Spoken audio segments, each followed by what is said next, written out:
Então, boa noite para o povo que não está no carnaval. É,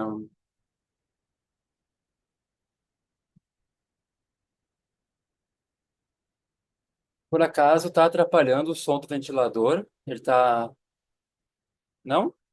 Não dá para perceber aqui. Não dá. Não chega para nós. Está muito quente aqui, então eu estou grudado no ventilador aqui. Esse horário é ruim porque a casa pega muito sol, né? Ele começa a irradiar calor pelas paredes, então fica uma pequena sauna aqui. Então a gente está nesse ponto agora, onde vai surgir o surgimento dos mestres. E vocês lembrem, assim, essa parte de ambientação, ela é um pouco, não é que ela seja difícil, né? É que a gente não está acostumado com esse tipo de linguagem. Então a gente vai se acostumando aos poucos a tentar descrever, né, a não dualidade, como é que ela opera, e a gente tem que usar a linguagem que é uma coisa dual. Então fica às vezes um pouco estranho isso.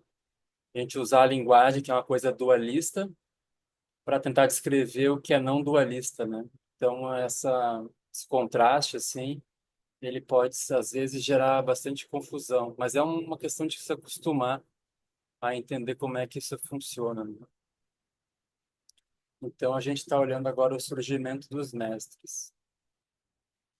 Aí o texto raiz diz assim: pelo grande poder da sabedoria e da consciência primordial, as aparências inconcebivelmente puras surgem para aqueles indivíduos que no passado sentaram-se na presença do Mestre naturalmente surgido, não humano, perfeito Buda, o Ordem Vajra nascido no lago. Essas pessoas atingiram o Siddhi Supremo após ingressarem pelo portão do Dharma Vajrayana e se dedicarem diligentemente à sua prática. Desse momento em diante, até que as miríades de reinos de seres se esvaziem, pelo poder de suas aspirações puras, eles repetidamente surgirão como mestres para benefício do mundo, ensinando conforme as necessidades individuais dos discípulos. Então, quando ele apresenta aqui que eles estão na presença do mestre, né? Na verdade, no sentido mais amplo dessa expressão, na presença do mestre, eles reconheceram o seu mestre interno. Aqui é uma linguagem dualista, né? Que parece que tem alguém aqui e tem lá, então, o mestre na minha frente, né? E há uma separação entre os dois. Mas, na verdade, simbolicamente, assim, eu reconheci meu mestre interno. O que que seria reconhecer o mestre interno? Eu reconheci a minha natureza búdica, lúcida, completamente iluminada. Daí, então, isso simbolicamente é representado pelo mestre, né? Que aqui ele ganha o nome do Ordem Vaja Nascido do Lago, que se diz que era o mestre do Dojo Limpa. Lembrando, né, Dojo Limpa não tinha um mestre físico. O Dojo Limpa tinha tanto mérito, ou tanta... Ele estava num grau de desenvolvimento espiritual tão avançado que a própria mente dele começava a ensinar ele a partir de visões e de sonhos e assim por diante, né? Ele não precisou de uma figura física que nasceu, viveu, fez isso, fez aquilo, para então apoiar a prática dele. Ele não precisou disso.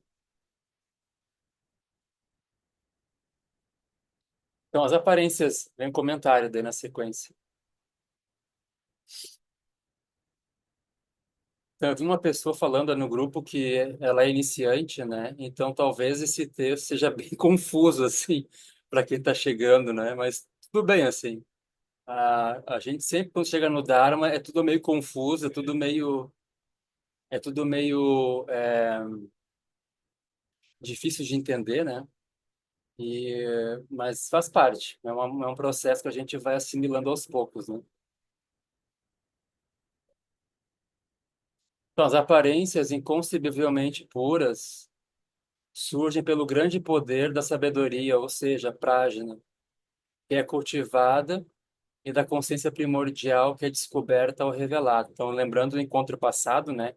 Tem dois níveis de sabedoria aqui. Tem uma sabedoria que é cultivada. Eu tenho um nível de sabedoria agora e a partir da prática, do estudo, da contemplação, isso vai se ampliando. E isso é prática, eu vou desenvolvendo.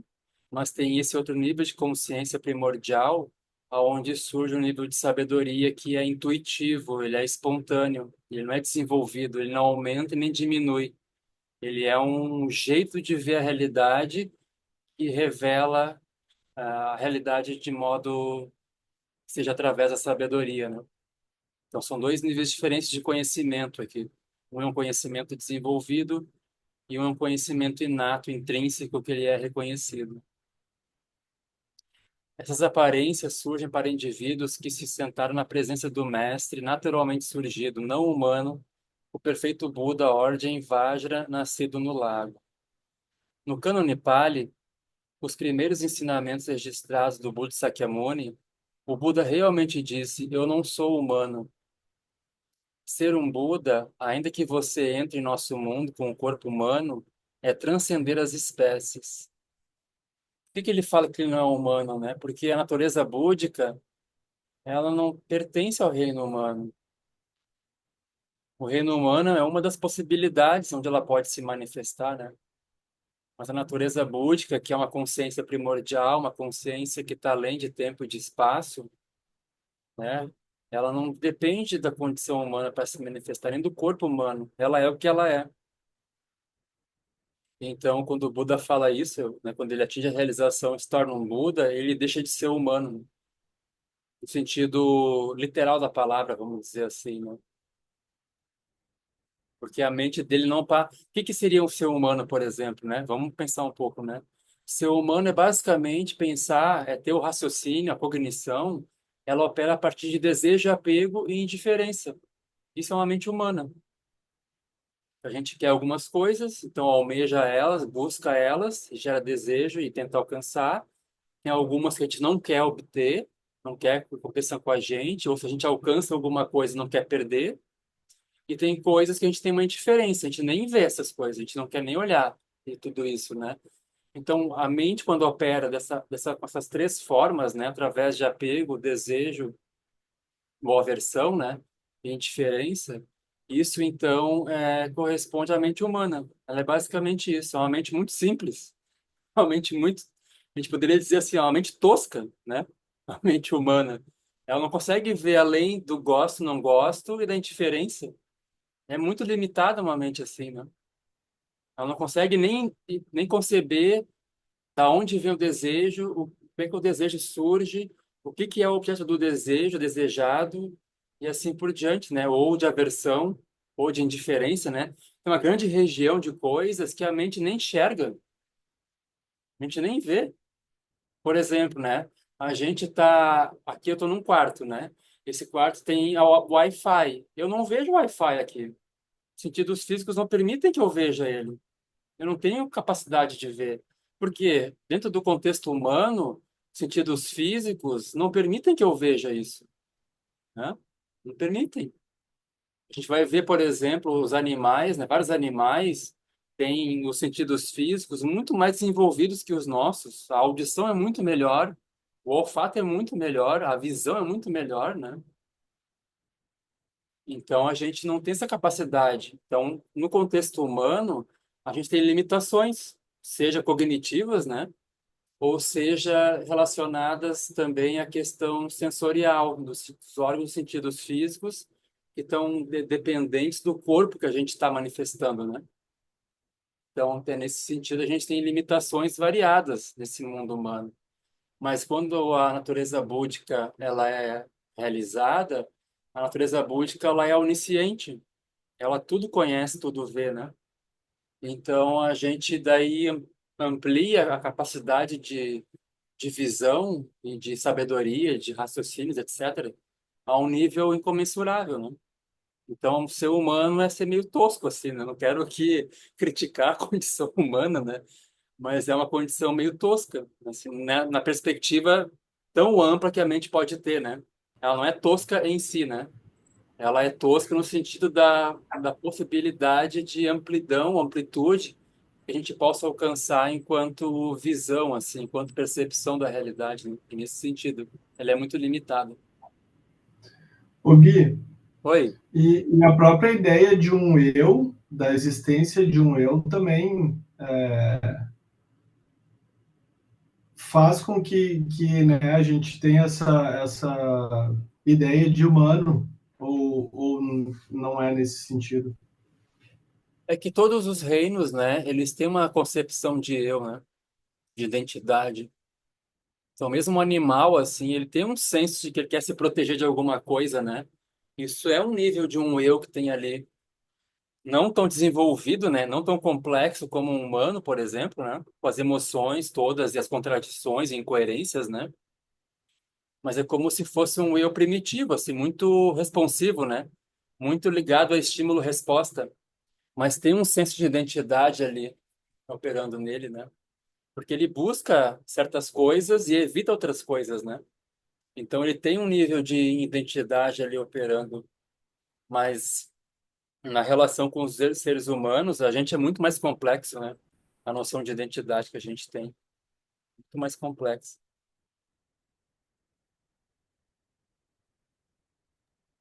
Guilherme, Oi, tá ouvindo? tá um pouco É, abafado o som, mas estou ouvindo.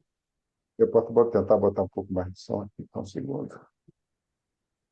Melhorou um pouquinho? Melhorou. Ah, tá. Sobre a mente humana, eu acho que ela também tem uma característica, além dessa do gostar e não gostar e indiferença, que você bem ressaltou, que é a sofisticação de linguagem, né? Pelo menos em Sim. comparação com os outros animais. E é uma sofisticação de linguagem que, por exemplo, a matemática é uma linguagem, e a matemática faz com que o que a gente acha que é mundo externo fique mais até operacional, de uma certa maneira. Uhum. Porque isso até tem um perigo, né? Porque pode reificar muito mais a separação, que você acha que você olha o externo e fala, ih, eu tenho uma linguagem aqui que me ajuda a entender mais esse externo, não só com a linguagem ordinária. A Uhum. física quântica é um exemplo disso, né? Porque a física quântica, ninguém entende a física quântica na linguagem ordinária, mas entende as equações. O Bohr chegou e falou, pessoal, esqueçam a ontologia e manda a brasa na matemática. E funcionou, né? A gente está conseguindo conversar aqui, cada um no lugar do mundo, porque tem muita matemática embarcada no processo. Com Era certeza. só essa observação sobre a mente humana que eu achei interessante. Mas os animais, por exemplo, né, eles usam muita linguagem não verbal, né? É uma outra forma de comunicação, né, que eles podem usar, né? E os animais também desenvolvem inteligências assim, ou mecanismos, né, muito sofisticados. Sobrevivência, por exemplo, né? Só para dar um exemplo assim, né? As aves migratórias, por exemplo, quando elas fazem as longas viagens delas, elas conseguem desenvolver uma capacidade de dividir o cérebro delas, por exemplo. Metade fica ativa para poder se manter em voo, né? Outra metade descansa enquanto aquilo é feito, para poder justamente fazer uma longa viagem, né? Isso é muito sofisticado. Usa metade do equipamento cerebral, vamos dizer assim, para manter as funções básicas de voo, né? E de orientação enfim, as asas batendo e tudo acontecendo, mas metade do cérebro está ali descansando, guardando energia, né? Então isso é muito sofisticado. Então, mas de fato, se a gente for pegar só a linguagem mesmo, assim, falada a linguagem no sentido de geração de conhecimento, né? Aí não tem nem comparação, né? A cognição humana, ela é muito mais sofisticada nesse sentido do que a dos animais, né? Não tem nem comparação. Mas, assim, as ferramentas que eles desenvolvem para adaptação ao meio, né? É impressionante o que eles podem fazer, né? Essa é uma prova, por exemplo, na visão budista, que a natureza búdica, ela reflete o meio. Então, por exemplo, se tu tem um corpo assim, ó, assado, né? Tu vai ter que naturalmente desenvolver uma inteligência para poder viver naquele mundo. Daí, então, a natureza búdica, ela tem a capacidade de gerar uma inteligência específica para operar num corpo específico e muitas vezes num clima específico, né? Ou num estilo de vida específico, né? Como no caso a ave migratória. Então, a natureza búdica, ela é muito sofisticada. Isso é muito mais sofisticado do que só gostar e não gostar, ou tem diferença, né? Então, uma capacidade muito extraordinária de adaptação e de construção de realidade, né? Ela é impressionante mesmo. A gente poderia falar que a natureza búdica gera o sujeito e o objeto, gera o mundo e Exato, aquele que percebe o mundo. Ela gera tudo. É por isso que é muito exato. difícil. A gente está acostumado no dualismo chegar e falar, mas vem cá, eu estou usando agora um pressuposto, como você falou muito bem no início. A linguagem é toda um meio hábil ótimo para o mundo dual, porque a linguagem você representa na sua cabeça uma coisa que você está os sentidos te mostrando, e é operacional. Aí você fala, mas meu amigo, na verdade, a consciência búdica ela é antes da divisão sujeito e objeto. Puxa, isso não é muito fácil para a Sim. gente, né? É Para difícil. quem está acostumado com o mainstream científico, né? De realismo forte do mundo É. externo. Na perspectiva budista, quando a gente vai olhar, por exemplo, os ensinamentos de epistemologia, né? Eles vão... A premissa básica é assim, a linguagem é uma distorção da realidade já. Quando eu verbalizo algo, eu estou distorcendo a realidade já. Porque eu estou vendo já dentro de uma matriz de conhecimento, aquilo, de possibilidades, né? Como diria o Wittgenstein, assim, eu já vejo aquilo numa matriz de possibilidades. Eu não vejo mais o campo infinito de possibilidades, eu vejo a matriz agora. Quer dizer, eu nem vejo a matriz, né? Eu só respondo a partir dela. A matriz, ela é silenciosa, né? Os pressupostos são silenciosos. Então, na visão budista, justamente é silenciar a mente para superar os pressupostos, né? Ou fazer eles amortecerem e desaparecerem, e daí ter um contato direto com a realidade, não mediado por um pressuposto. E o grande pressuposto, ou o principal deles, né? O mais difícil de desenraizar é o pressuposto de um sujeito conhecendo um objeto conhecido, né? Então, é o pressuposto mais complexo de desenraizar e de desconectar. Por que ele é complexo, né? Porque eu não consigo fazer isso através do raciocínio. Eu tenho que fazer através de um método não verbal, não que não use linguagem. Daí que vão entrar as meditações, né? Para a gente fazer isso. Então por isso é complexo. É complexo.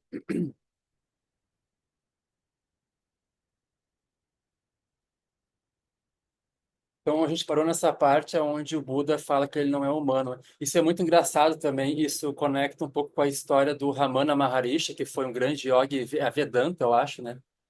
E ele teve uma iluminação meio que instantânea, assim, espontânea também, né? E se conta que quando ele foi reencontrar a mãe dele, né? E a mãe dele há muito tempo já com saudade do filho, etc., querendo encontrar o filho. E daí, no primeiro encontro deles, assim, ela vem toda emotiva, querendo abraçar ele, né? E ela fala assim: Que bom que você voltou, meu filho, estava muito com saudade de você, né? Ele olha bem sério para ela, assim, e fala: Eu não sou mais o seu filho. Ele superou a noção de filho, de mãe, em cronologia, de tempo, de espaço, né? Então ele solta uma dessa, assim, né? A mãe toda esperançosa de abraçar o filho. E ele fala assim: Olha, não sou mais o seu filho. O que tem aqui agora é outra coisa, né? Que é um pouco parecido com a noção do Buda dizer que não é mais humano também.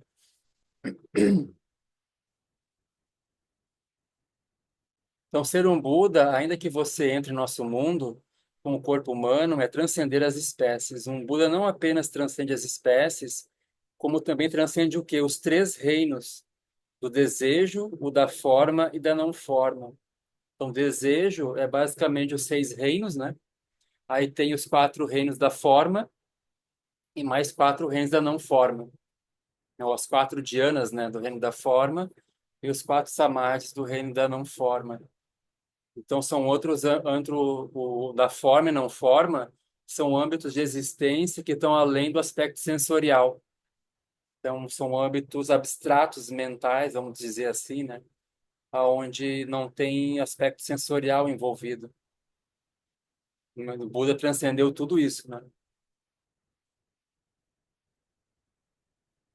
Então, assim, um ser desperto não pertence mais a nenhuma dessas categorias.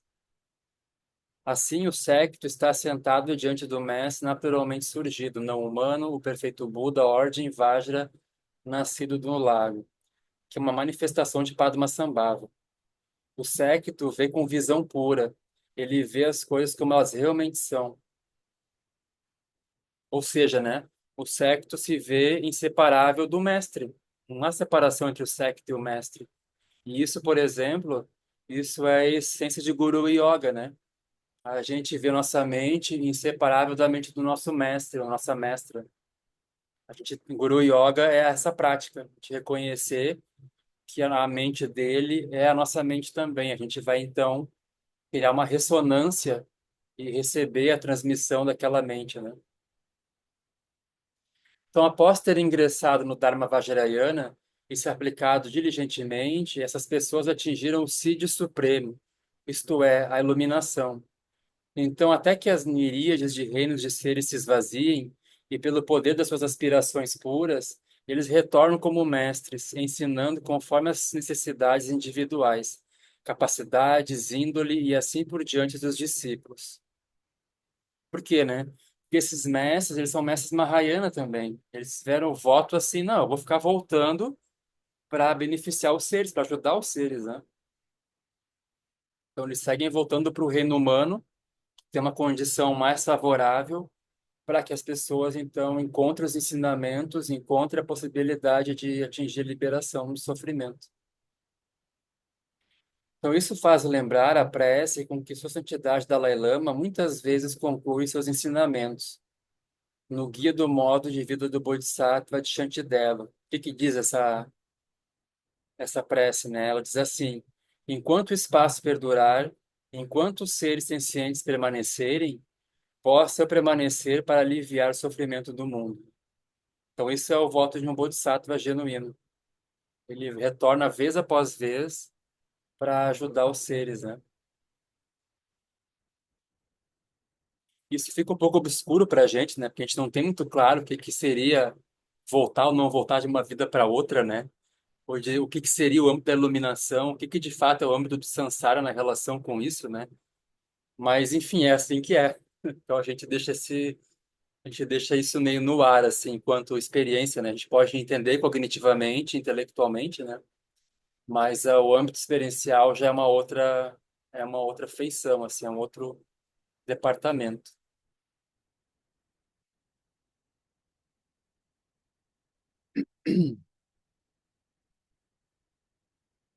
Daí o texto raiz segue.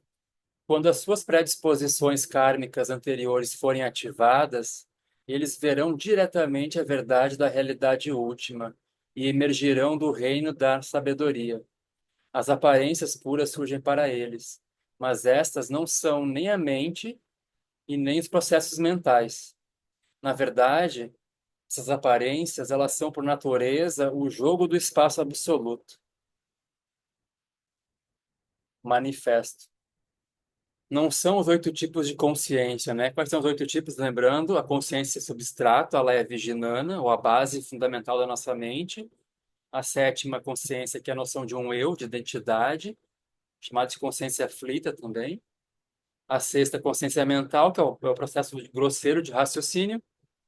E as 5 consciências sensoriais. São 8 consciências, né? Então, ela não é isso. Mas também não são outra coisa, e por isso são chamadas por esses nomes. Essas aparências surgem de numerosas formas a partir do mestre e secto não duais. Aqueles, lembrem, né? O mestre é a lucidez, natureza búdica. O secto são as aparências que a natureza búdica manifesta. O secto e o mestre não duais. Então, aparências e a mente que vê, a mente lúcida vendo elas, é não dual. Aqueles conhecidos como bodhisattvas foram muito além da existência mundana, ainda que não tenham se tornado Budas. É por isso que eles são assim conhecidos. Aí o Alan Wallace comenta: as predisposições kármicas prévias que são ativadas ou se manifestam são as dos alunos que ficaram sob a orientação desses seres iluminados que aparecem conforme as necessidades dos seus alunos. Então, os alunos veem a verdade da realidade última, ou seja, são elevados, tornando-se eles mesmos vidyadharas, e emergem do reino da sabedoria. Então aqui Vidyadhara, né? Vocês lembram, Dara é aquele que detém, aquele que está possuindo algo, né? E Vidya é aquele que está vendo, aquele que tem lucidez. Então Vidyadhara é aquele que tem a lucidez, aquele que tem a visão. Vidya, por exemplo, ela tem a mesma raiz semântica de vídeo, que tem ainda mais a raiz semântica, mais indo regredindo, né? Que vem do ver, da visão. É a mesma raiz semântica. Então, tendo mergulhado e estando imerso na realização da vacuidade, você emerge como um ser ilusório, sabendo que jamais foi outra coisa senão uma expressão do Dharmakaya, a mente do Buda.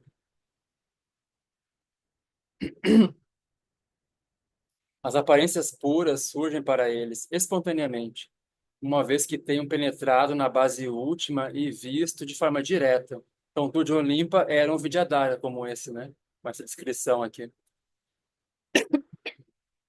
As aparências puras surgidas para aqueles que foram conduzidos ao estado de Vidyadhara, são 4 estados, né? Emergem quando eles se engajam na realidade convencional, mas não são nem a mente comum e nem os processos mentais comuns. Não são equivalentes a estes, pois agora eles têm acesso a algo bem mais profundo. Então, o Vidyadhara, por exemplo, ele não opera com a mente, ou os fatores mentais, né? Quem opera com a mente, fatores mentais, é os seres que estão operando com 8 consciências, né? Ou seja, seres que estão no samsara. Então, a operação cognitiva deles, a operação geral deles, né? Assim, em geral, ela não é totalmente diferente do que a gente está experimentando, mas não é a mesma coisa. Então, para esclarecer, né? Vamos relembrar o modelo da mente em 3 camadas, que a gente olhou um pouco em outros encontros, no que ele apresentou isso. O primeiro e mais superficial dos níveis é a psique, na qual surgem pensamentos, fantasias, imagens e assim por diante. Se você senta em silêncio e observa a sua mente, os fenômenos que você observa manifestam-se em sua psique. Então, é o aspecto mais grosseiro, usual que a gente está operando, né? E aqui muitas vezes as pessoas se enganam, né? Por exemplo, a gente vai ver às vezes expressões nos textos, todos os pensamentos são o Dharmakaya se manifestando, né? Aí a pessoa senta em silêncio para fazer meditação e ela já acha que o pensamento usual dela que está ocorrendo do dia a dia, mas que ocorre agora no contexto da meditação sentada, é simplesmente o Dharmakaya se manifestando. E ela conceitualiza isso e quando ela faz isso, ela simplesmente fica estagnada na prática. Ela acha que já realizou esse ponto, já viu dessa forma a prática, né? Dessa perspectiva, a realidade. E ela não explora mais, ela não vai mais adiante no processo. Por quê? Porque ela simplesmente estabeleceu um conceito. Ah, não, os pensamentos são o Dharmakaya. Mas o máximo que ela fez foi ver a primeira camada se manifestando. Para ela poder realmente falar assim, não, meus pensamentos, eles são manifestação do Dharmakaya, eu preciso repousar antes de tudo isso na terceira camada da mente. Aí de lá, dessa perspectiva, tudo que for se manifestando vai ser de fato uma expressão do Dharmakaya, né? Então a recomendação é assim, cuidado, não coloquem esse rótulo tão cedo na sua prática, né? Porque a gente por um longo tempo vai ficar só se degladiando com a primeira camada da mente. Vai levar um tempo para silenciar de fato ela, né? Para então ver a segunda, ou ter mais clareza em relação a ela, para na sequência a terceira ficar mais evidente, né? Que é a natureza búdica. Então, cuidado, assim.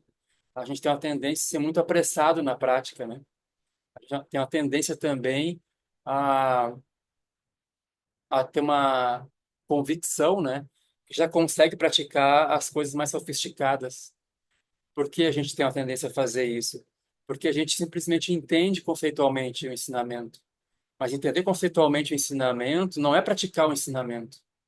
Entendimento conceitual é uma coisa, a prática, né, ou experiência é uma coisa completamente diferente disso.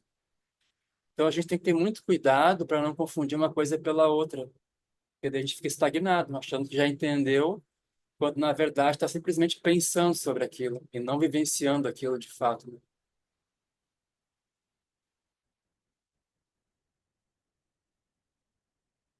Então, essa a psique, né, é esse conjunto de devaneios, imagens, fantasias, né, e pensamentos, isso é a primeira camada. Então, a gente acessa o segundo nível, que é a segunda camada, a consciência substrato, quando, né, em sono profundo, no período de apagamento da morte e na prática de shamatha. Ou seja, eu não consigo acessar esse substrato sem um treinamento intenso em meditação. Então, o máximo que a gente costuma estar se relacionando, né, é com a camada, a primeira camada, e a gente conceitua ela como se fosse a terceira. Então, dá muito problema em relação a isso, né, em relação à prática. Que a gente acha que está vendo uma coisa, mas no fim não está vendo isso, né? Por isso que é muito importante a figura do mestre ou de alguém que tem um pouco mais de experiência, né, para ajudar a gente a não ficar trancado num ponto como esse. Então, em que momento a gente acessa a segunda camada, relembrando? É quando a gente entra em sono profundo, né? Que é o período antes de começar os sonhos, é o período entre o adormecer e o início da produção dos sonhos, né? A gente entra num campo, assim, de sono muito profundo. Geralmente, eu não sei bem como eles calculam esse tempo, né? Mas se fala que isso acontece em torno de 1 hora e meia depois que a gente dorme, a gente entra na parte do sono muito profundo. E que daí então seria o acesso ao substrato da nossa mente. Daí depois, pela força da energia kármica, né, e pelo hábito de operar a nossa mente dualista, a gente começa então a produzir os sonhos baseados nas marcas desse substrato. É como se começasse a exalar o cheiro da sopa. Ela cozinhou, cozinhou, cozinhou, e agora começa a exalar um cheiro, né? Esse cheiro, simbolicamente, é como se fossem os sonhos, eles estão emergindo agora na nossa mente. Então, esse é o segundo nível. Então, isso pode também ser acessado na hora da morte, porque na hora da morte é muito parecido na hora do sono à noite, né? A gente vai desligar o aspecto sensorial, conexão com o mundo sensorial, e vai entrar no mundo abstrato da mente. E aí, então, na hora da morte, a gente vai acessar esse substrato novamente, né? Ele vai estar disponível. Ou então, a gente pode fazer isso através da meditação. A meditação nos leva também a esse lugar. Então, durante a meditação shamatha, os fenômenos observados não emanam necessariamente apenas da psique encapsulada nessa vida. Quando a consciência substrato ela é acessada, existe o potencial de acessar memórias de vidas passadas, fenômenos emaranhados dentro de uma vasta rede de experiências. Eles podem aparecer na forma de sonhos, de visões, de desejos ou medos cuja origem não se encontra nesta vida. Então, de fato, né, à medida que os praticantes eles estão aprofundando a meditação, especialmente em contexto de retiro, isso, né, não no contexto da vida diária, assim, que a gente não está meditando o dia inteiro por vários dias, ou semanas, ou meses, ou anos, né? E então, dificilmente isso vai acontecer. Mas em retiro, a gente pode, então, começar a frequentar lugares diferentes da nossa mente, vamos dizer assim, né? E daí podem ocorrer coisas um pouco estranhas, assim, não usuais, que a gente não está acostumado a operar nesse nível mental. A lista ela é grande de coisas que podem acontecer, né? Tanto coisas muito favoráveis, bem-aventuradas, né? Quanto coisas horríveis também a gente pode experimentar. Sensações horríveis, né?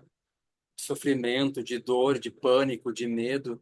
Tudo isso pode se apresentar de acordo com o karma da pessoa. Aí a gente não vai saber, né? Isso é muito não linear, assim. Depende muito do que o praticante acumulou como experiência, né? É quase como se fosse uma catarse somática. Ela vai emergindo assim, espontaneamente, né? A gente vai acessando lugares diferentes da nossa mente.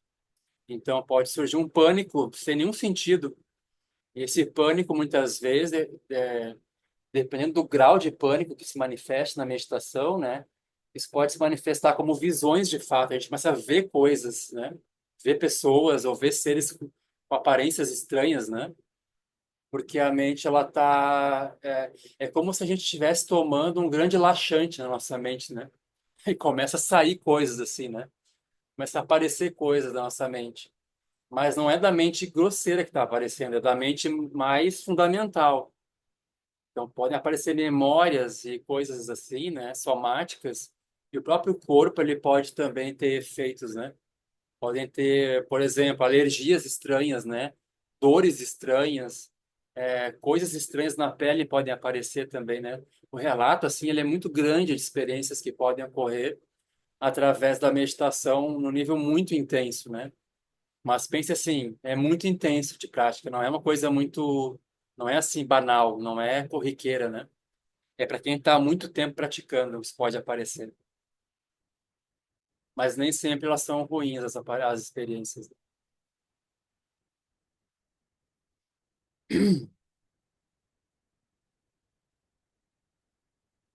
Então, no caso do medo, por exemplo, a ansiedade pode ser muito real.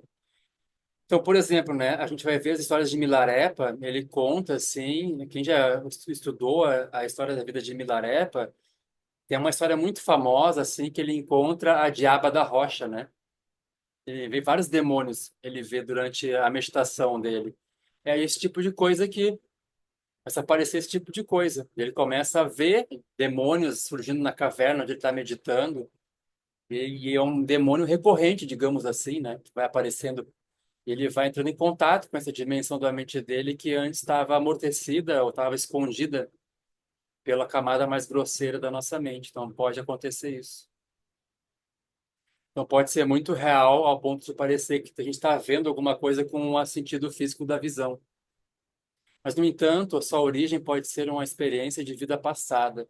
Esse medo, ele é a expressão de marcas armazenadas na consciência substrato. Aqui tem um pequeno parênteses, né? Que o que pode acontecer às vezes também, a gente pode às vezes fazer saltar um demônio como esse, né? Vamos dizer assim, que é um medo, né? Não é com um demônio com chifrinho ou coisa assim, né? Um medo, quando ele aparece, é um demônio que ele está aparecendo, né? Ou uma ansiedade muito extrema, ela é um demônio. Às vezes, esse tipo de coisa que pode acontecer é assim, né? Quando a gente usa uma droga, especialmente uma psicoativa, né? Ela pode catalisar uma coisa como essa. Porque a gente tá, a leviginana, ela está conectada aos processos físico-químicos do corpo. Então, por exemplo, se eu tomo uma substância psicoativa, eu pode fazer eclodir uma experiência estranha na minha mente. E aí, como eu não tenho lucidez para lidar com a experiência estranha, eu vou reificar ela e eu vou entrar numa viagem, num sonho, né, com base naquela aparição, e pode ser que eu não volte mais daquele sonho. Então, pode ter uma perturbação nesse nível, né? Se a gente usa uma substância psicoativa, que a gente não sabe o nosso karma. Então, tem que ter cuidado com esse tipo de coisa, né? Eu já vi pessoas que foram e não voltaram, seguem na viagem, né? Então, tem esse problema, assim, né? Então, quem for usar alguma coisa assim, a minha recomendação não é criar uma coisa conservadora, nunca use porque isso, por aquilo. Não. Olhe com cuidado, né? Pense bem antes de usar, nesse sentido, né? Mais de recomendação do que uma tendência conservadora, assim, né? Não é nesse sentido, ou moralista, né? Mas é mais assim, calma, né? Pense bem se você vai usar isso ou não. Porque pode ser uma coisa muito ruim.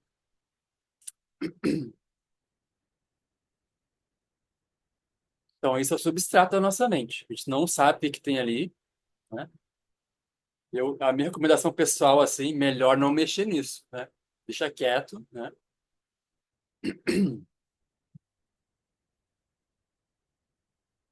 Se for mexer, né? Mexa através da meditação, que tem um método mais, vamos dizer assim, treinado, né?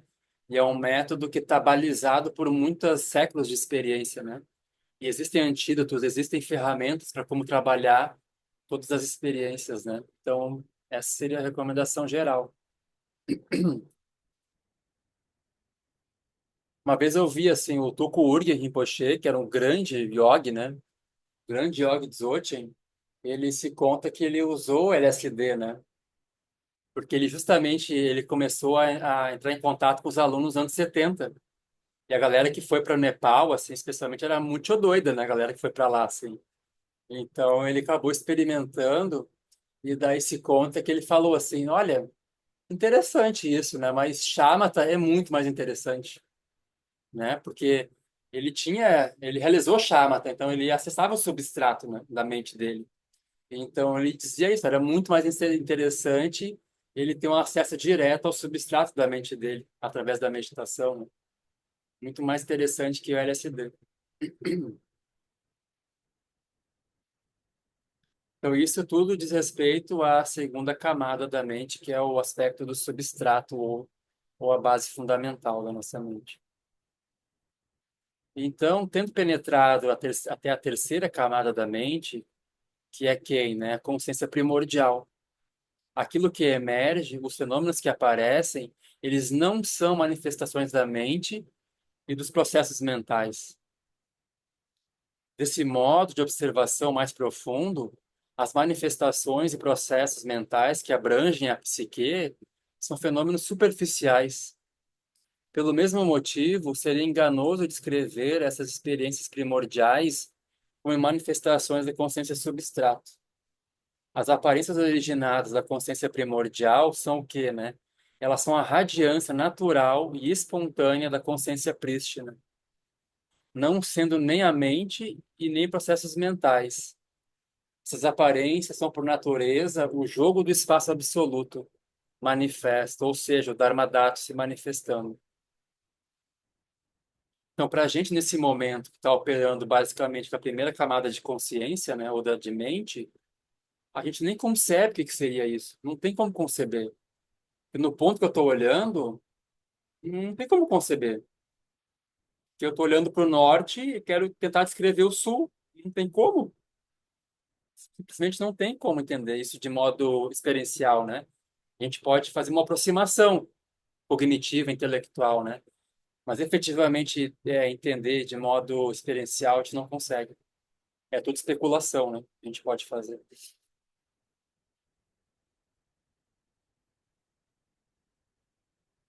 Mas para ter uma ideia, né? Assim, vocês imaginem uma mente que ela realmente sabe que tudo que a gente está experimentando na vigília é exatamente igual a um sonho. Essa é a aproximação, né? Então, é o mais aproximado que a gente pode ter em relação a esse aspecto, né? E não só ela sabe que é um sonho, ela sabe que a gente está sonhando, ela está esperta, ela está acordada, ela não está envolvida com o sonho, presa no sonho, né? Nesse sentido. Ou seja, assim, né? Mesmo situações muito vamos dizer, drásticas, né? Elas seguem sendo vistas como um sonho. Por exemplo, mesmo que o yogi ele tenha essa percepção extraordinária, se alguém for tentar matar ele, por exemplo, ele vai saber que é alguém de sonho tentando matar ele e ele casualmente morrendo dentro de um sonho também. Ele não tem medo nenhum. Nenhuma aflição vai surgir na mente dele.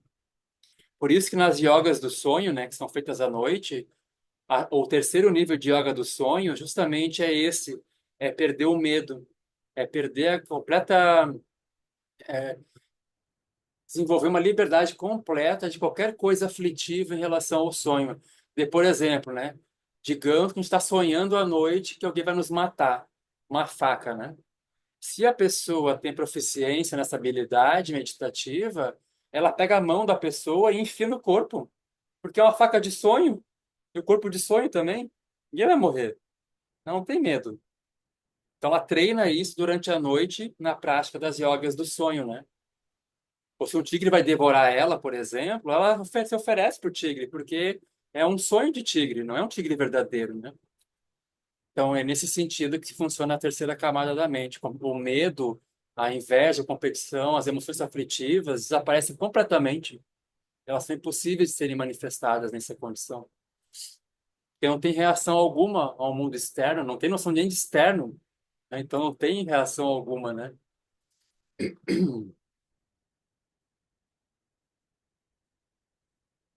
Por isso, por exemplo, que o primeiro grau de realização, né, o primeiro estágio, o primeiro boom, um dos siddhis, né, que são os poderes atingidos pelo Bodhisattva, o primeiro estágio, já que são 10, né, no primeiro ele já alcança a completa destemor em relação à morte, porque ele cria uma completa liberdade em relação à noção que ele é o corpo físico dele. Então ele não tem mais medo de morrer. Isso no primeiro estágio, né? Vocês imaginem o décimo que acontece com com a condição de realização, né? Então, como podem essas aparências puras não serem os 8 tipos de consciência e, ao mesmo tempo, não serem outra coisa? Por quê, né? Se eu dissesse que fosse outra coisa, eu estaria incorrendo em quê? Em dualidade. Eu estaria dizendo assim, não, não é isso, mas é aquilo. Se eu tenho uma noção que não é isso em relação àquilo, eu estou preso no aspecto dualista ainda. Eu não posso descrever assim. Então a linguagem vai ficando estranha, vai ficando, ela vai mostrando a limitação dela, né? Eu não posso nem dizer que é isso e nem que não é isso. Eu não consigo descrever. Daí fica uma coisa um pouco dúbia, assim, um pouco incerta, né? Porque certeza, pessoal, é coisa da dualidade. Ela que quer certezas, né? Convicções. A mente búdica ela não precisa de certeza. Ela está vendo. Certeza é uma noção dualista. Convicção é uma coisa dualista. Então, seria inexato descrever os 8 tipos de consciência como estando aqui, enquanto as aparências puras estão ali. Dualista, né? De novo, não dá? Não tem como descrever. É que nem se diz no Lankavatara Sutra, né? O Buda ele fala assim: as coisas não são o que parecem ser, mas não são também outra coisa. E ele não responde, né? Ele deixa no ar assim a questão, né? Isso na verdade é uma dialética, é uma pedagogia, né? Proposital para evitar que a mente ela obtenha uma resposta. Porque se a mente obter uma resposta, ela vai ficar presa sempre no âmbito dualista e ela não vai conseguir ter a capacidade de ver. Porque se ela responder, ela não está vendo. Ela está vendo a resposta feita pela linguagem, que é dualista. Ela não está vendo. Por isso que na Prasangika Madhyamika, né, que é uma forma de uma filosofia do caminho do meio, eles não apresentam uma visão final. Eles simplesmente apontam a consequência errônea das visões que são postuladas. Mas eles em si não postulam uma visão. Porque se eles postularem uma visão, eles estão incorrendo num engano. Então eles não postulam, eles simplesmente vão exaurindo a possibilidade de ter uma resposta. O que quer dizer isso, né? Tu vai induzir a mente a ficar num lugar onde ela está vendo agora, ela não está precisando pensar mais. Tu vai exaurindo a pergunta e a resposta. Vai investigando, investigando, investigando.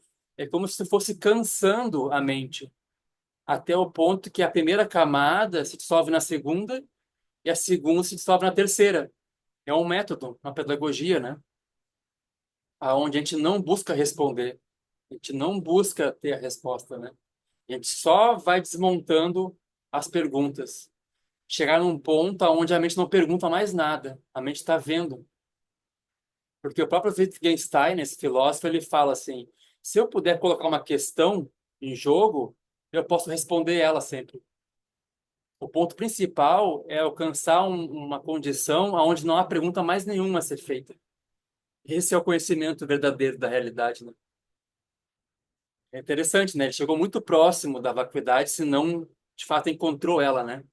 Porque ele dizia que a linguagem era sempre uma distorção da realidade. Então, o ponto central de conhecimento é eu chegar num ponto onde eu não pergunto mais. Eu estou vendo agora. Não preciso perguntar. Se eu colocar uma questão, eu posso responder. Aí é dualidade. Aí tem esse probleminha, né? Então, isso é a consciência primordial. Ela não pergunta. Ela está vendo, está enxergando como as coisas realmente são, né? Se a pergunta pode ser feita, a resposta vai ser colocada também e vai estar ocorrendo uma dualidade entre quem pergunta e aquilo que responde, né? Por isso que a gente vai ver assim que muitas vezes a gente vai equalizar, né, a Prajna Paramita, o grande silêncio, né? Essa expressão assim, o grande silêncio da vacuidade, é isso? É onde não há pergunta mais nenhuma a ser feita. Isso é muito semelhante também, por exemplo, ao Sutra do Vimalakirti, aonde o Manjushri está perguntando para ele como é que ele atinge a realização, né? Como é que ela se dá a realização? E antes dele responder, vários bodhisattvas estão explicando como é que eles alcançaram a realização deles, né? E quando chega o momento de Vimalakirti responder, ele é perguntado, né? O que ele faz Vimalakirti naquele momento? Ele fica em silêncio, ele não responde. E esse é o ensinamento, né? Que a iluminação não pode ser descrita. Ou seja, nesse contexto aqui, a terceira camada da mente não tem como descrever de fato ela, né? Ela é uma experiência. Então, isso é consciência primordial, né? Então, por exemplo, se você compreende de modo verdadeiro a natureza da raiva, quando ela surge, mesmo que ela seja tênue, como uma leve irritação, ela é vista como não sendo nada além de uma expressão da consciência prístina. É nesse ponto, por exemplo, que assim, a gente vai ver as emoções todas negativas, né? Elas não são negativas de fato. Elas simplesmente são a energia manifesta da consciência prístina. Elas viram negativas, né? Porque a gente vai reificando elas, a gente vai construindo um sujeito baseado nelas. Esse sujeito vai se proteger, ele vai atacar, vai fazer isso, vai fazer aquilo, né? Mas se a gente consegue ver a condição original da irritação, né? Que nem irritação é simplesmente a energia se movimentando da consciência prístina. Se eu tiver esse olhar em relação à raiva, né? Quando ela aparecer, tão pronto, o primeiro movimento surge, se dissolve novamente no aspecto prístino, a raiva. E isso é a purificação perfeita da raiva, por exemplo. Numa imagem é mais ou menos assim, né? Vocês imaginem o oceano. Tão pronto começa a emergir o primeiro movimento inicial da onda se formando. Tão pronto eu reconheço que a onda, ela é sempre água. Ela não tem uma onda separada da água. Tão pronto eu veja isso, é como se a onda retornasse de volta à condição de oceano. Ela não vai ganhar sequência. Ela não aparece mais. É assim que acontece para quem realizou a consciência prístina. Então, pronto, surge a raiva e eu vejo ela dessa perspectiva, a onda não vai se propagar, ela vai voltar à condição original de oceano, né? Então a raiva não se manifesta, ou o desejo, ou a inveja, ou o orgulho, ou a preguiça, o desejo, o apego, nada se manifesta, né? É tudo autoliberado. Tão pronto aquilo começa a fazer um mínimo movimento de surgimento, aquilo já se dissolve por conta própria. Então, essa é a experiência do reconhecimento da consciência prístina.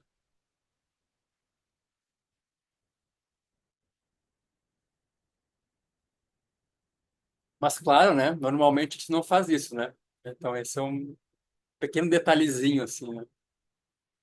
Nós nos fixamos a raiva, nós a reificamos, então agimos a partir dessa esfera da psique e das aparências comuns.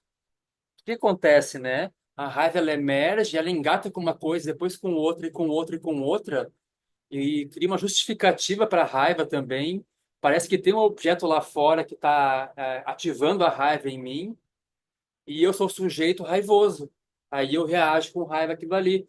Mas tudo isso, esses mecanismos todos, né, como uma teia que vai se montando e a gente é capturado pela teia, tudo isso é assim, ó, uma fração de segundos que acontece. Tudo muito rápido. Por quê, né? A gente está habituado a isso. Mas se a gente começa a dar um passo atrás, um passo atrás, um passo atrás, um passo atrás, a gente vai reconhecer, então, o aspecto primordial disso. E quando ele é reconhecido, a teia não é jogada, na realidade, né? Ela não apanha o objeto e nem o sujeito é apanhado por ela. Aí, então, aquilo se dissolve, não tem como dar sequência kármica, né? Porque a mente, ela é assim, né? ela funciona de modo através de uma origem dependente. Com base nisso vem aquilo. Aquilo serve de base para o que vem na sequência, assim por diante. Se eu tenho o primeiro instante de raiva, que é o primeiro princípio de energia que surge, ele vai ativar uma marca kármica que vai acionar o sujeito que sente alguma coisa. Esse sujeito ele vai acionar o objeto que está catalisando aquilo ali e o cenário ele é montado. E aí justifica eu agredir o outro, né? Ou me proteger do outro, ou eu fazer alguma coisa em relação ao outro. Mas nada disso realmente é verdadeiro se for olhado com claridade, com clareza, né? Não é genuíno. Por mais estranho que possa parecer, né? A gente pode questionar muitas vezes, né? Como assim? O outro está me agredindo verbalmente. Como assim não vou fazer nada? Eu vou ficar aqui parado sem fazer nada, né? A agressão parece justificável sempre, né? Mas quando ela é olhada a fundo, né? A gente vai ver que não encontra uma base objetiva verdadeira, genuína. Não encontra. E é muito básico se a gente for olhar com cuidado, né? Porque eu pergunto assim, né? Quando eu acho que eu tô com raiva, eu posso perguntar assim, onde é que tá a minha raiva afinal? Onde é que tá ela? Onde é que eu tô vendo ela? Tá onde afinal? Tá na cabeça, no cérebro, coração, na perna? Tá fora de mim, no corpo, né? Onde é que tá essa raiva afinal? Se ela é uma coisa realmente verdadeira, ela tem que aparecer de modo objetivo. Tem que apontar onde é que ela tá. Tem que ter localização de tempo, de espaço. Onde é que tá a raiva afinal, né? Eu não consigo ver. Ela é simplesmente uma delusão que a mente está proporcionando e que faz acreditar que tem uma realidade completa em si mesma, né? Então, eu não vou negar de fato o aspecto operacional da raiva. Ela opera, ela move o corpo, ela move secreções, ela move os órgãos, né? Ela pode intensificar a força física de alguém, a musculatura. Ela pode criar propósito para a pessoa também de fazer alguma coisa e a pessoa fica compelida a fazer algo de fato, né? Mas se for olhado com clareza, não vai ser nada encontrado em relação a isso. É simplesmente um sonho que se manifesta, né? E parece muito verdadeiro. Mas tudo isso é a teoria, né? A gente tem práticas para botar isso assim, em prática, né? E, enfim, tentar fazer isso de modo experiencial. Mas é dessa forma que opera, né? A gente não vai encontrar nenhum átomo de raiva, assim, pode ter certeza. Eles não vão encontrar.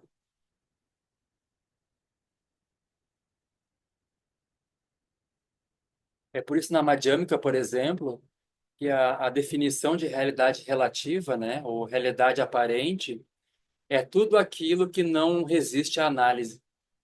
E se for analisado, meu amigo, não vai ser encontrado, né?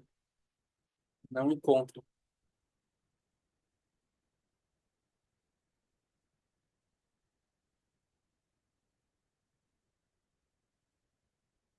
Então, portanto, se você compreender a natureza dos processos mentais, os 8 tipos de consciência, verá que eles nunca foram outra coisa senão expressões da consciência primordial. Ou seja, o aspecto primordial, ele projeta um sonho, e o sonho passa a ser a realidade completa, com alguém vivenciando ela, né? Entretanto, sem compreender sua natureza, eles são vistos como expressões da consciência substrato ou da psique, né? A segunda e a primeira camada, indicando o quê? Que você está aprisionado no samsara.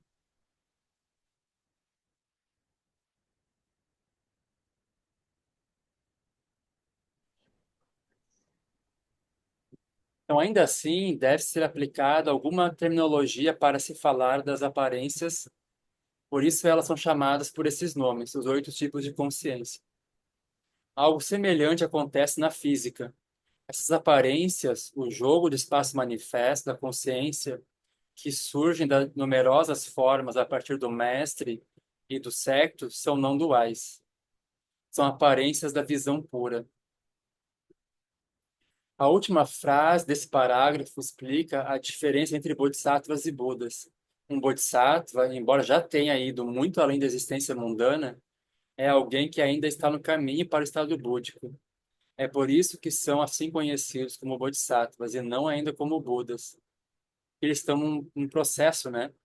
Vamos dizer, de depuração completa até a alcançar o estado búdico, que seria o 10º estágio. Então, o Bodhisattva, tecnicamente, ele está existindo como Bodhisattva, né? quando ele alcança o primeiro estágio, o primeiro nível, que é o primeiro boom. Uma vez que se atinja a culminância do caminho, você tem a liberdade, se assim escolher, de se manifestar como um bodhisattva. Aí o texto segue assim, o texto raiz. Novamente, o Bodhisattva, a faculdade da sabedoria, falou, ou seja, Prajna, dialogando com a natureza búdica, né? Simbolicamente é isso que está acontecendo. Sim, ó mestre Bhagavan, se o mestre misticamente manifesto e todo o secto são não duais e indiferenciados, como você disse, não há sentido em todo o ensinar e escutar por parte do mestre e dos discípulos em assembleia. Isso aqui é conexão direta, por exemplo, né, com o Sutra do Diamante, que o Buda fala, né? O Buda fala um monte de ensinamentos, né? Daí ele pergunta pro Subhuti assim, Subhuti, eu falei alguma coisa? O Subhuti habilmente, né, disse, não, abençoado, você não falou nada, né? É isso aqui. Não tem dualidade entre o séquito e o mestre, né? Entre o discípulo e o mestre. Eu poderia dizer também assim, não tem dualidade entre Prajna e natureza búdica. Não há dualidade entre os dois, de fato. Já que não há diferença na qualidade da consciência primordial de cada um, qual o sentido do surgimento do ensinar e do ouvir? Mestre, explique, por favor. Outra forma de entender essa pergunta é assim, né? Se todo mundo já é Buda, que a gente tem caminho, tem budismo, tem, enfim, os ensinamentos, tem mestre, tem templo, tem sangha, né? Tem nós aqui conversando agora, por exemplo, né? Por que tem tudo isso? E mestre, explique, por favor. Essa é a pergunta, né?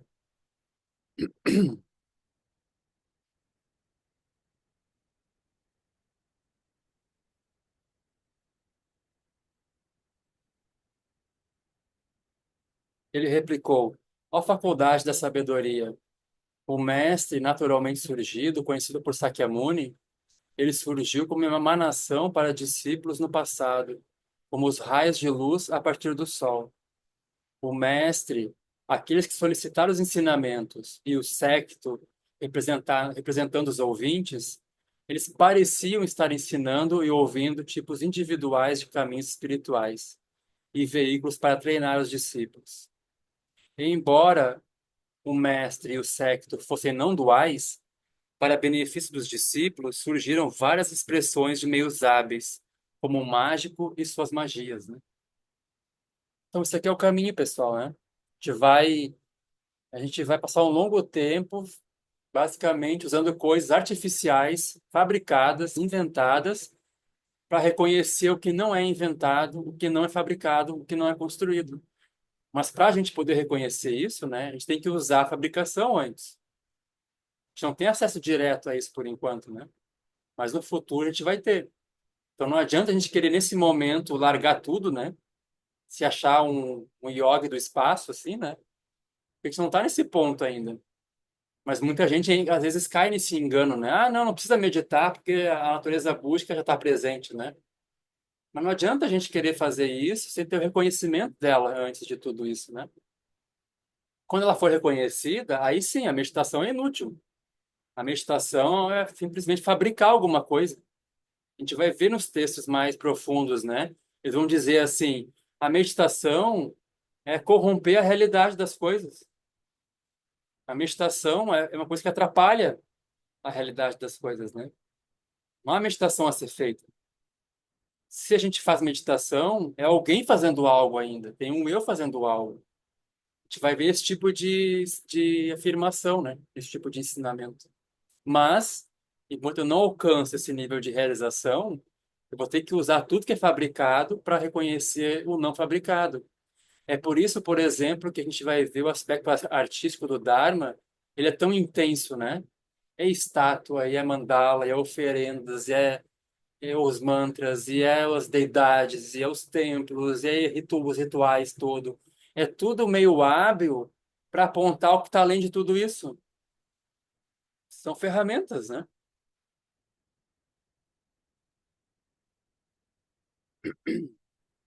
Então, essas são as magias do mágico, né? É tudo isso. Essas são as magias. E o Vajrayana, especialmente, ele é muito mágico. Ele vai usar justamente o aspecto mágico para trabalhar a nossa noção de realidade, né?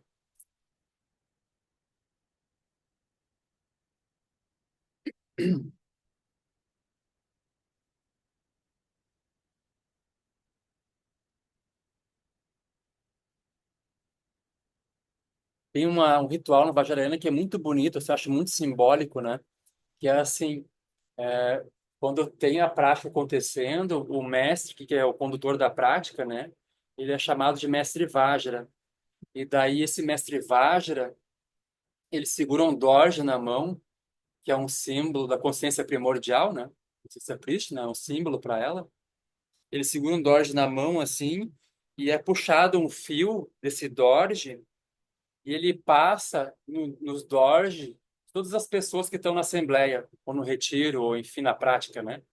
Tipo, se tiver 100 pessoas, tem que passar o fio por todo mundo.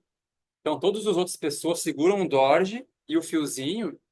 Esse fio, na verdade, é só um fio, um barbante, né? E o dorje é de metal, não tem nada de fato naquilo ali especial, né? Mas simbolicamente, o que que o dorje é, né? Então, o mestre Vajra, ele coloca no coração o dorje e o fio simbolicamente representa que todo mundo está conectado, todo mundo é Buda. Simbolicamente é isso.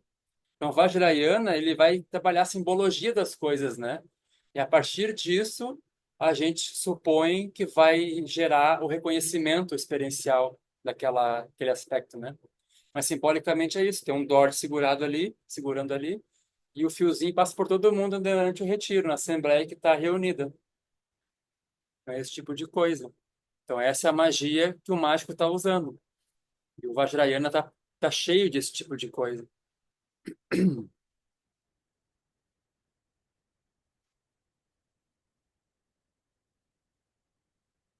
Então, a pergunta do Faculdades da Sabedoria faz sentido. Se ambas as partes da mesma natureza são da mesma natureza, uma vez que não existe diferença na qualidade da consciência primordial de cada um, qual o sentido de todo o ensinar e escutar? Em resposta, o Bhagavan apresenta o precedente histórico. Os ensinamentos de Sakyamuni, que é o Buda histórico, né, que nasceu na Índia, ocorrem, na verdade, se diz que era no Nepal, né, mas tem uma pequena disputa aí se foi Índia ou era no Nepal, né, aquele lugar. Ocorreram, em geral, no contexto do Buda e de alguém que o abordou, ou de uma pergunta, ou com um pedido sobre um certo tipo de ensinamento ou orientação. Às vezes, ele se dirigia a um só indivíduo. Em outras ocasiões, ensinava um pequeno círculo de discípulos ou grupos maiores de dezenas, centenas e até milhares de discípulos.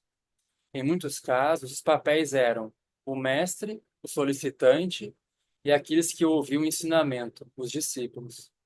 O mestre e o séquito eram não duais, da perspectiva do Buda, da perspectiva de um ser iluminado. Vistos a partir da consciência primordial, todos eram não duais. Nenhum entre eles era menos iluminado que qualquer um dos outros. Isso me lembra, por exemplo, né, uma história com o Lama Yeshe, que foi um dos primeiros lamas tibetanos a ensinar no Ocidente. E ele conta, por exemplo, assim, que ele, no início, né, primeiro contato com os ocidentais, quando ele fazia as falas, as palestras e assim, os retiros assim por diante, né? Ele achava muito curioso, sempre no final, as pessoas irem até ele agradecer pelos ensinamentos, né? E daí ele falava assim: Eu não entendo muito bem isso, porque eu estou falando de coisas que todos vocês têm, não é novidade nenhuma. Então, por que me agradeçam por isso, né? Por que estão agradecendo por tais coisas que eu estou, enfim, falando de vocês, né? Isso é uma ideia de que ele se achava inseparável dos alunos dele ou das pessoas que estavam ali, né? Não tinha separação entre as mentes deles. Então, para ele era uma coisa um pouco curiosa, assim, notável que as pessoas iam lá agradecer ele de alguma coisa, que as pessoas tinham tudo aquilo que ele estava manifestando e apontando, sem separação nenhuma.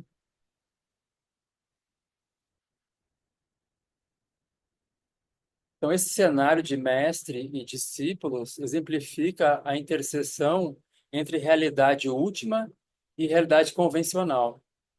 Da perspectiva do Dharmakaya, o Buda e seus discípulos, seus alunos, sempre foram iluminados. Todos eles são simplesmente manifestações da mente búdica. Essa é a verdade última. A perspectiva dos alunos, porém, está baseada na verdade convencional. A verdade convencional, por exemplo, é tudo que pode ser pensado ou imaginado com base nas oito consciências. Isso é a verdade convencional. Então, tem um substrato impregnado de marcas, né? Daí tem uma sétima consciência, que é uma noção de um eu, a partir disso, dessas conjunto de marcas. Surgindo esse eu, que é a sétima consciência, vem a sexta, que é basicamente o raciocínio, a cognição operando agora, operacional.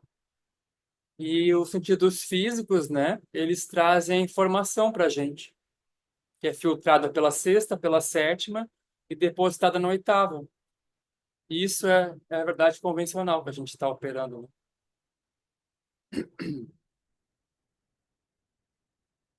Então, nessa perspectiva, por exemplo, a gente pode afirmar assim, tudo que a gente está vendo com o ouvido, com a visão, ouvindo com o ouvido, né? Sentindo com o tato, sentindo com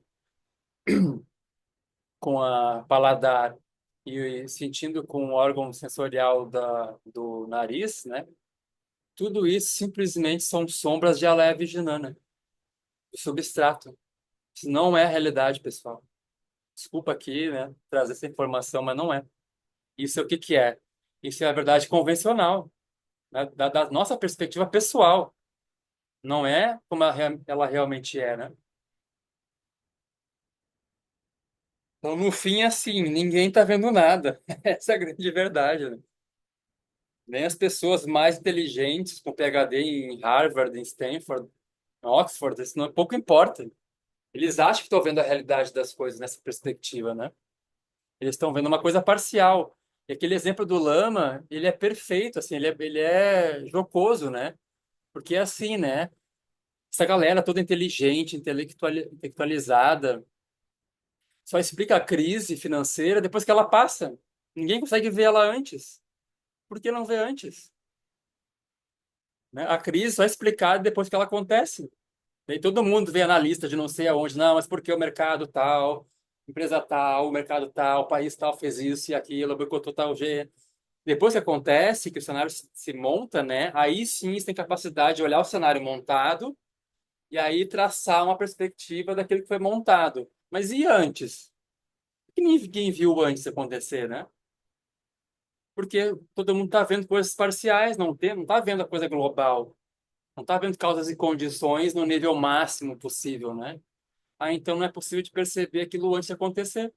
É simples nesse sentido, né? Então ninguém vê nada de fato. A gente só consegue ver tudo a partir da perspectiva da consciência prístina, ou primordial. Então o samsara basicamente é um bando de gente cega se degladiando. É basicamente isso. É tipo um ensaio sobre a cegueira do Saramago, né? É mais ou menos isso que está acontecendo com a gente. A gente super se acha, né? E super defende a posição. Não, eu tô vendo, você não tá vendo, você tem a visão muito estreita. Mas ninguém tá vendo realmente, né? O exemplo perfeito para isso, que está na... Isso não é um exemplo nem budista, assim, ele está no hinduísmo, no jainismo também, ele é utilizado, né? Que é o do elefante e os cegos, né?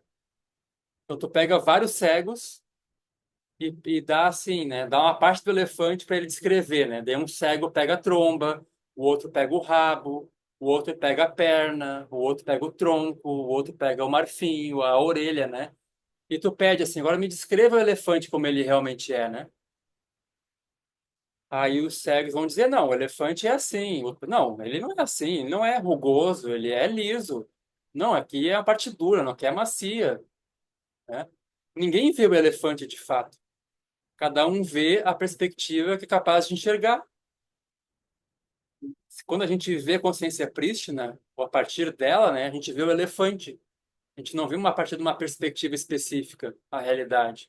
Mas cada pessoa, por exemplo, dentro de Sansara, ou seja, dentro do aspecto convencional, está vendo uma perspectiva confinada no conjunto de pressupostos, que é ou ver a orelha do elefante, ou ver o rabo, ou ver a perna, ou ver o marfim, né? Ou ver a tromba.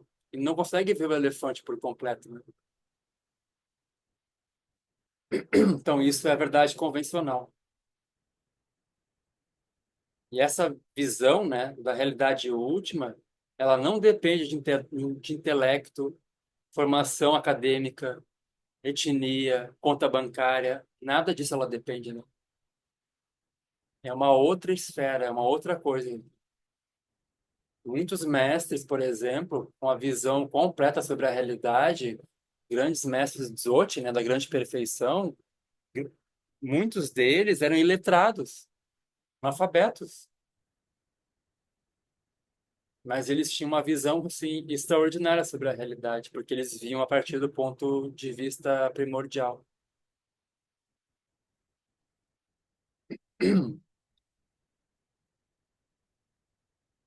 É por isso que o Dalai Lama, né, naquele livro O Universo em um Átomo, ele fala que os cientistas são crentes e os budistas são céticos, né? Porque quando a gente realmente repousa no aspecto primordial, é como se tivesse um ceticismo, assim, de não ficar preso a nada, nenhuma visão de ficar preso. Mas geralmente os cientistas, quando formulam uma teoria, né, eles ficam presos à teoria que eles formularam e passa só a enxergar a realidade a partir daquilo ali. Daí vem um outro depois de um tempo, ele questiona algumas coisas ou ele descobre algumas perguntas diferentes, né, de o que fazer e acaba vendo coisas diferentes também em relação ao outro, né? Mas todos eles estão simplesmente vendo a névoa da verdade convencional. É muito provável que daqui a algum tempo essa noção de que a Terra está girando, né, ela seja superada. Na verdade, a física está mais ou menos já apresentando um pouco isso, né? Que na verdade quem se move não é a Terra que está se movendo, né, girando. Na verdade, quem se move é o observador, é ele que se move, né? E cria a sensação de movimento. Não há movimento algum acontecendo. Então, tem já algumas teorias que estão começando a vislumbrar esse tipo de ideia, né? Então, possivelmente, a gente achava que era o Sol que fazia o movimento, né? Por um tempo. Agora a gente acha que é a Terra que está girando. Daqui a pouco essa teoria ela vai entrar em colapso. Mesma coisa a medicina, né? Antigamente, a gente tem fotos disso, né? Os médicos operavam fumando, por exemplo. A noção de vírus e bactérias, isso era muito incipiente. Não tinha clareza em relação a isso, né? Porque era o que era possível enxergar naquele momento, era o que era possível de ser visto. É que nem os carros também antigamente, né? Antigamente não era obrigado a usar cinto de segurança. A gente começou a ver, opa, peraí, tá dando um probleminha aqui, né? Então a pessoa que concebeu o carro não pensou nos acidentes, talvez, né? No potencial de acidentes e assim por diante, né? Daí surgiu uma lei que diz que tem que usar o cinto, porque isso, porque aquilo, né? Mas ninguém enxergava isso antes. Então, tudo isso é verdade convencional. Então, assim, o budista raiz, assim, né? Ele é o mais cético de todos, né? Ele é um ceticismo inteligente, né? Que seria o que isso? É duvidar da própria visão que eu acho que parece verdadeira. É não ficar fixado em nenhuma visão que parece verdadeira. Sempre manter aquilo como uma possibilidade de trabalho ou de olhar além daquilo que está se apresentando, né? Isso, de fato, é um ceticismo inteligente.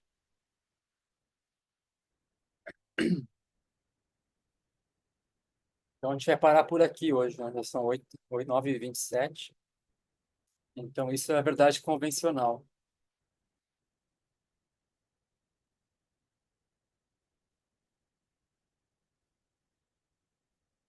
Por exemplo, né? Quando a gente fala de causalidade, de causa e consequência, né? Causa e efeito, tudo isso se dá dentro do âmbito convencional. A causalidade, na verdade, ela é uma delusão também, né? Na perspectiva budista. E justamente o ensinamento da grande perfeição é esse, é um ensinamento que não trabalha com o âmbito causal. Ele trabalha o âmbito causal, por exemplo, É justamente o teor dessa pergunta que foi feita, né? O âmbito causal é assim: eu tenho potencial para a natureza búdica e essa é a causa. Aí eu vou um longo tempo treinando, trabalhando, cultivando, né, as paramitas, cultivando meditação, vou purificando e assim por diante, que é uma causalidade que está ocorrendo. Eu vou obter lá na frente, no futuro, o efeito que é o estado búdico. Então, é um caminho causal. Mas dentro da grande perfeição, isso não é assim que acontece a abordagem, né? A abordagem é assim: abre os olhos e veja agora já. Não tem nada para fazer, nada para modificar, nada para alterar. É um caminho não causal. Se eu não conseguir ver, daí tem um problema. Eu vou ter que usar as ferramentas causais para trabalhar o treinamento, né? Que é justamente por isso que vai surgir o mestre, o séquito, os discípulos, né? O caminho vai surgir. Justamente porque a nossa mente opera com causalidade.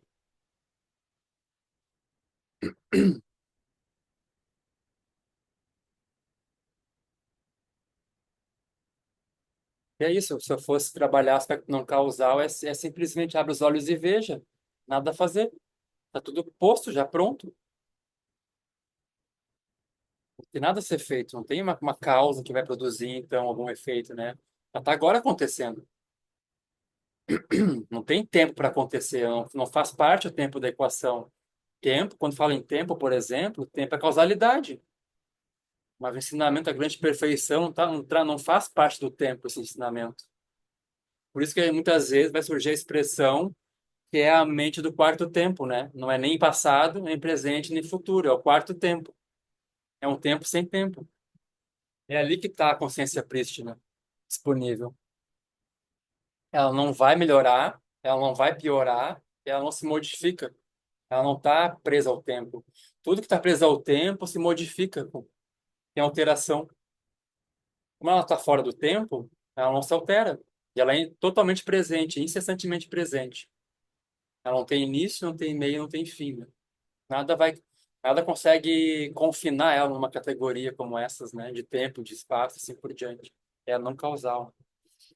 Então a gente está aqui começando com Shamatha para reconhecer esse âmbito não causal, né?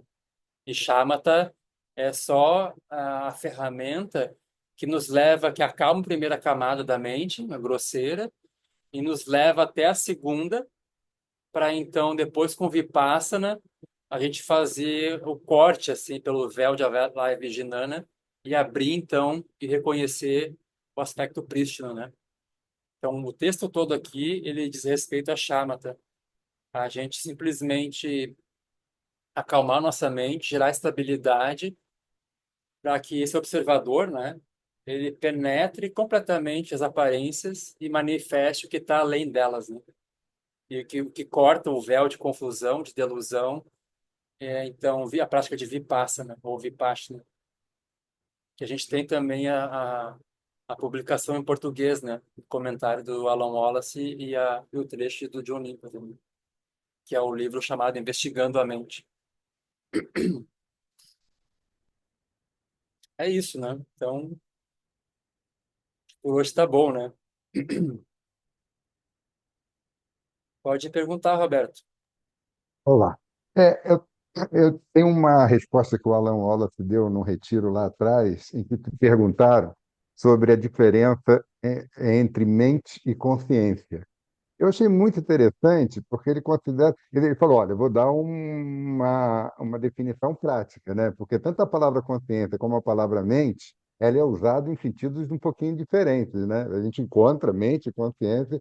Então ele considera, olha, aqui, do ponto de vista bem prático, a consciência seria aquela coisa mais fundamental que ilumina aparências.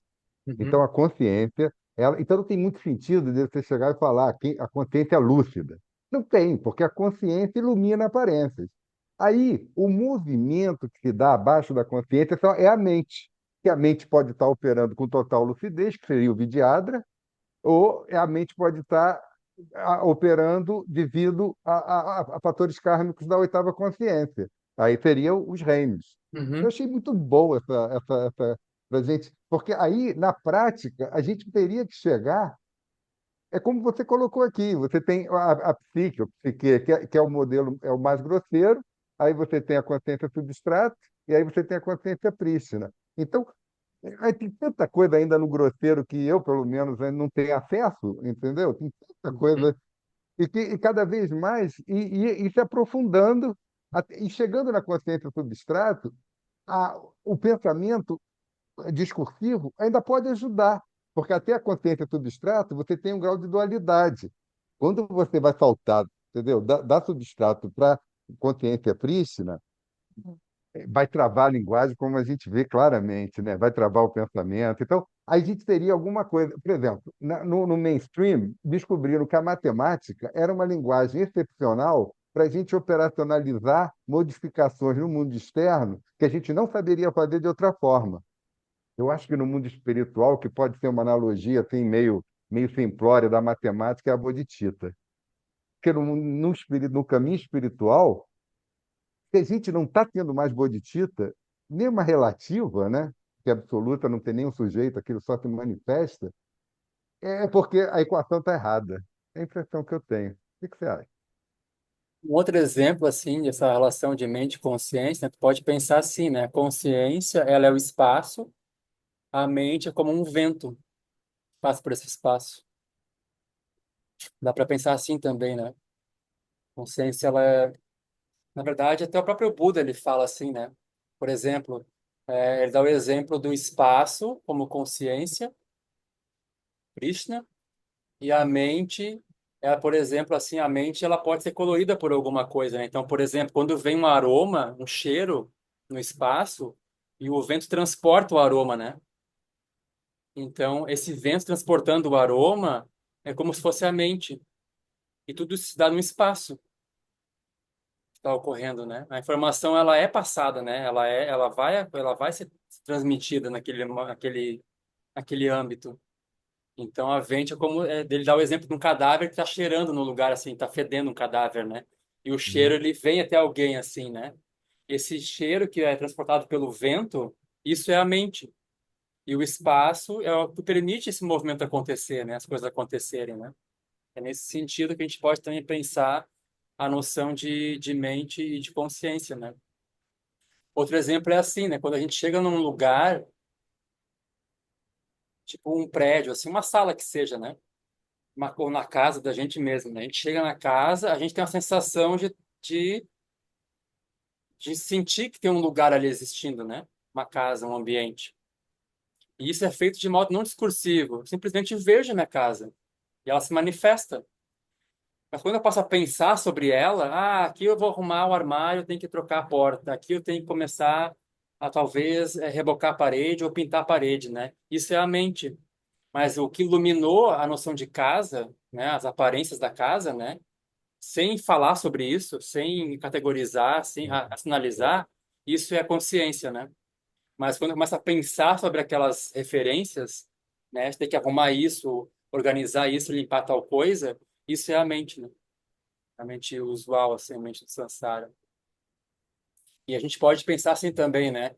Quando a gente fala de luminosidade da mente, isso tem muitos níveis também, né? Então, por exemplo, quando eu estou sentado em meditação, ou mesmo fora da meditação, e passa um pensamento assim, hoje eu quero comprar um livro na Amazon, né? Vi que está em promoção. Esse pensamento é um aspecto luminoso, super grosseiro.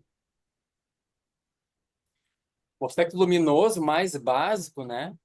Mais fundamental, é o que está de modo silencioso, dando a sensação de realidade para a gente. Ele não fala. Por exemplo, assim, né? A gente dorme à noite e acorda no outro dia, né? E a gente acha que é a mesma pessoa de ontem. Então, tem um aspecto luminoso muito basal que dá a sensação de tempo, por exemplo, para a gente. Que ontem foi a mesma coisa, o Guilherme que dormiu ontem, então está hoje acordando, né? Então, essa sensação de continuidade é a consciência prístina. É o aspecto mais básico de luz, vamos dizer assim, né? Colocar a luz da mente. Então, a gente vai pensar assim, o que que traz a ideia de que a mesma pessoa de ontem é a mesma de hoje, né? Tem alguma coisa muito basal, dando a sensação de existência para isso. Isso é o aspecto luminoso mais básico. que não fala, ele não discute, não usa linguagem para descrever as coisas, né? Então isso é muito mais básico. Esse processo basal também, ele está influenciando, ele está interconectado, né, com os poros do nosso corpo, com as células do nosso corpo, com os órgãos do nosso corpo. Então é um aspecto de luminosidade inseparável de energia também, de Lung, de prana. Isso é muito mais sofisticado que um pensamento aparecendo e desaparecendo, né? Isso é muito mais sofisticado. Porque nossa noção de mente, ela é muito básica também, né? É muito principiante, né? A gente acha que a mente é o que pensa só, mas isso é um aspecto muito básico da mente. Por exemplo, né, em tibetano, eles têm três palavras para luminosidade, para descrever luminosidade. A Odsal é o aspecto mais básico. A gente vai dizer que é o aspecto de clara luz da nossa mente, né? Aí tem o aspecto de Tsal, né? Tem Odsal, tem Tsal. Sal é mais um aspecto luminoso que move energia, ele move coisas, né? Aí a gente tem na sequência Sharwa. Sharwa já é a manifestação aparecendo, né? É mais ou menos assim, né? A grosso modo, criando uma analogia, é mais ou menos assim. A gente tem um quadro branco para poder desenhar algo em cima. Tem um potencial de surgimento ali. E isso é o sal. É o aspecto mais básico da luminosidade. Quando o primeiro movimento da mão desenhando, né, tem uma energia de movimentação para fazer surgir um movimento, e isso é sal. Tem uma energia produzindo algo agora na sequência, né? E quando começa a surgir o risco na tela, né, no quadro branco, e isso é charwa. Daí é um outro nível de luminosidade acontecendo, né? Então, os tibetanos são especialistas em descrever essas coisas. Eles vão referente por referente, mostrando que sempre tem o nível mais básico de luminosidade. E quando a gente vai morrer, por exemplo, né, a gente vai encontrar, então, o aspecto de clara luz da morte. E quando tudo vai se dissolver na condição primordial de novo. Como se a gente fosse encontrar o quadro branco, né, sem nada agora. Não tem pessoa, não tem passado, presente, futuro, não tem nada. Daí, quem reconheceu isso em vida, opa, tá aqui, ó, aqui, essa é a minha mãe verdadeira. Mãe Dharmata. Eu vou repousar nela agora. E a pessoa atinge a iluminação durante a morte, né? Ela pode fazer durante a morte isso. Mas ela tem que reconhecer esse aspecto, né? Então, quando a gente fala de luminosidade, tem muitos níveis de luminosidade, né? Não é só o pensamento girando de um lado para o outro, a luminosidade. Tem coisas muito mais profundas que isso. Processos muito mais profundos, né, de luminosidade. E eu posso imaginar também assim, ó, o processo que desencadeia meus hormônios, né? As reações físico-químicas do meu corpo, tudo isso, na verdade, é a luminosidade da mente também, operando. O meu corpo é luminoso. Posso não ver ele, né? Ele pode parecer grosseiro, né?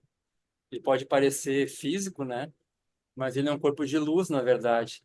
E a gente vai ver os iogues que atingem a condição de corpo de arco-íris, né? Eles dissolvem o corpo em luz de novo, né? É como se eles tivessem realizado o código genético dos elementos terra, água, ar, espaço e fogo. Daí eles vão na matriz da realidade fenomênica. E daí então eles, quando vão morrer, e eles repousam na consciência primordial, até o corpo deles se manifesta como luz nesse momento, né? É mais ou menos assim, né? Os átomos se juntaram, eles estão unidos por energia primordial. Como tu acessa a energia primordial, tu faz isso tudo se dissolver na condição dos elementos primários, né? Aí então, aquilo, as luzes, né? Elas ganham um aspecto grosseiro. A luz amarela, ela vira elemento terra. A luz azul, ela vira elemento água. A luz vermelha vira elemento fogo. A luz verde vira elemento vento. A luz branca vira elemento espaço. Vai se condensando pela fixação da mente, né? Daí vira um elemento grosseiro. Eu bato numa coisa física, né? Mas quando o yogi ele reconhece a condição primordial, aí quando ele entra no samadhi na hora da morte, ele dissolve tudo de volta na condição primordial dos elementos, né? Ele atinge o corpo de arco-íris. Ele basicamente devolve a energia para onde ela sempre teve. Ele basicamente faz isso, né?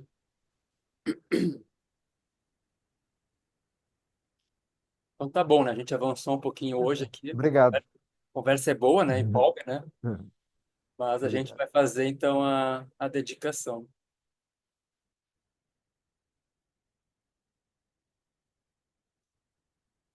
Então, que os méritos desse encontro se expandem e toquem a todos.